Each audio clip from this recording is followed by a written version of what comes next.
नमस्कार दोस्तों, मैं हूं धवल प्रजापति और धवल प्रजापति यूट्यूब चैनल में आप सभी का हार्दिक स्वागत है। तो दोस्तों, आज हम डिस्कस करेंगे 20th सेंचुरी में पब्लिश किया गया वेरी फेमस एंड इम्पोर्टेंट ऐसे जिसका टाइटल है अ रूम ऑफ वंस आउन, जिसको लिखा था वर्जीनिया वुल्फ ने। वर्जीनिया वुल्फ का जन्म 25 जनवरी 1882 में हुआ था। वह एक इंग्लिश राइटर और 20th सेंचुरी की one of the most important author मानी जाती है। फेमिनिज्म यानी कि नारीवाद पर उन्होंने कई बड़े बड़े वर्क्स लिखे हैं और महिलाओं के साहित्य प्रति रुचि पैदा करने में उनका बहुत ही बड़ा हाथ है। वर्जीनिया वुल्फ को स्ट्रीम ऑफ कॉन्शियसनेस पायोनियर माने जाते हैं, यानी कि चेतना प्रवाह के मुख्यकर्ता माने जाते हैं। वर्जीनिया वुल्फ ने अपना education Kings college of London से पूरा किया और बाद में उन्होंने लियोनार्ड वुल्फ से शादी की।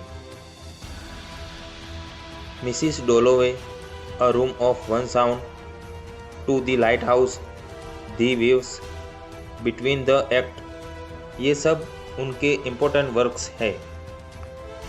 और लास्ट में वर्जीनिया वुल्फ की डेथ 28 मार्च 1941 में इंग्लैंड में हुई।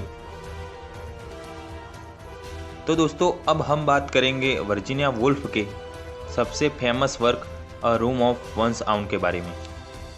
ये ऐसे सबसे पहले सितंबर 1929 में पब्लिश हुआ। यह ऐसे वर्जीनिया वुल्फ ने न्यूहम और गेटन कॉलेज में लेक्चर दिए थे, उस पर आधारित है।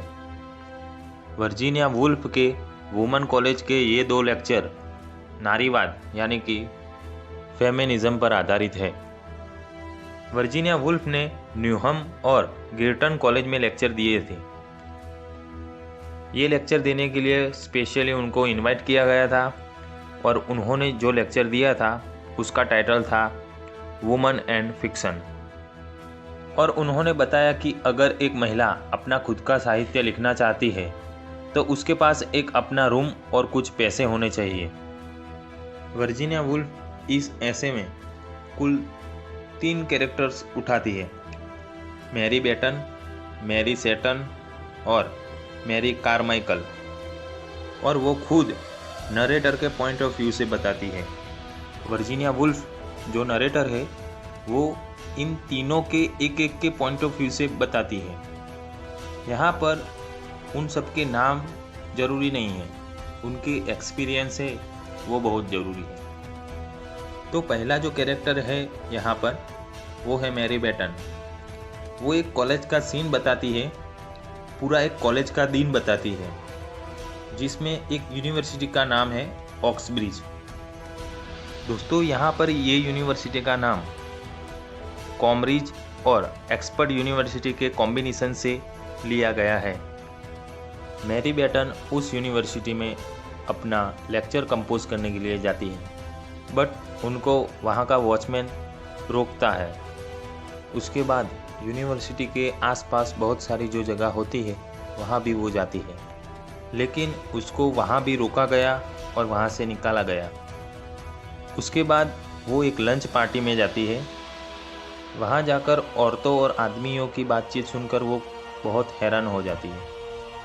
सब जगह घूमने के बाद वो एक वुमेन कॉलेज में आती है और वहाँ डिनर करती है। उस डिनर का खाना बहुत ही सिंपल होता है। यहाँ पर नरेटर यानी वर्जीनिया वुल्फ को लगता है कि वुमेन्स की पैसों और एजुकेशन पर उतनी पहुँच नहीं है जितनी कि मेंस की है। अगले दिन नरेटर पहुंचती है ब्रिटिश लाइब्रेरी में। वहां जाकर उसने क्या पाया कि सब कुछ यहाँ पर मर्दों ने ही लिखा है। यहाँ तक कि औरतों के बारे में भी औरतों ने नहीं लेकिन मर्दों ने लिखा है। ये सारी चीज़ें देखकर उसे बहुत ही गुस्सा आता है और वो मानती है कि वुमन एक आईना है जिसमें मर्द खुद को पावरफुल और बड़ा देखते हैं। उसके बाद वर्जीनिया वुल्फ एक इमेजिन करती है विलियम शेक्सपियर की बहन जूडिथ शेक्सपियर को, जो कि विलियम शेक्सपियर की कोई बहन ही नहीं थी, यहाँ पर सिर्फ इमेजिनेशन है। वर्जीनिया वुल्फ उसकी स्टोरी की बात करती है कि जूडिथ शेक्सपियर भी बहुत जीनियस थी, विलियम शेक्सपियर की तरह। पर विलियम शेक्सपियर को अपॉर्चुनिटीज़ मिली, लेकिन जूडिथ शेक्सपियर एक भी वर्ड लिखने के लायक नहीं रही, जबकि विलियम शेक्सपियर ने तो बड़े बड़े ड्रामास लिखे। ये सब इमेजिन किया है। उसकी बहन में भी विलियम शेक्सपियर जितना टैलेंट था, लेकिन इस सोसाइटी के स्ट्रक्चर के चलते उसको सुसाइड करना पड़ा।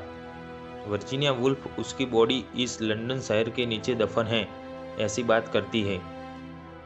वर्जीनिया वुल्फ कहती है कि उसने अपना कैरेक्टर नहीं खोया। पोएट्स कभी मरते नहीं हैं, वो अपनी बुक्स और वर्क्स के जरिए उसकी मदद से दूसरों को जिंदगी दे जाते हैं। ये सब कह के वर्जीनिया वुल्फ ने अपना लेक्चर स्टॉप किया। अब वर्जीनिया वुल्फ ने तो बोल दिया कि वुमन के पास अपना पर्सनल रूम होना चाहिए और कुछ पैसे होने चाहिए, लेकिन दोस्तों एलिस वॉकर, जिन्होंने द कलर पर्पल नाम की नॉवेल लिखी थी, उन्होंने कहा कि फिलिस वेटली जैसी राइटर का क्या, जिसका कोई नहीं था, उसका खुद पर भी कंट्रोल नहीं था। बेचारी लड़की जिसको 7-8 साल की उम्र में बेच दिया गया, फिर भी उसने अपनी पोइट्री लिखी और अपने वर्क्स भी लिखे। जिसके पास न रूम था, न पैसे थे, कुछ भी नहीं था। दोस्तों यहाँ पर फिलिस वेटली जो थी, वो पहली अफ्रीकन अमेरिकन वुमन थी जिन्होंने बुक ऑफ पोएट्री पब्लिश की थी। आई होप कि ये ऐसे आपको समझ आया होगा। Thank you so much.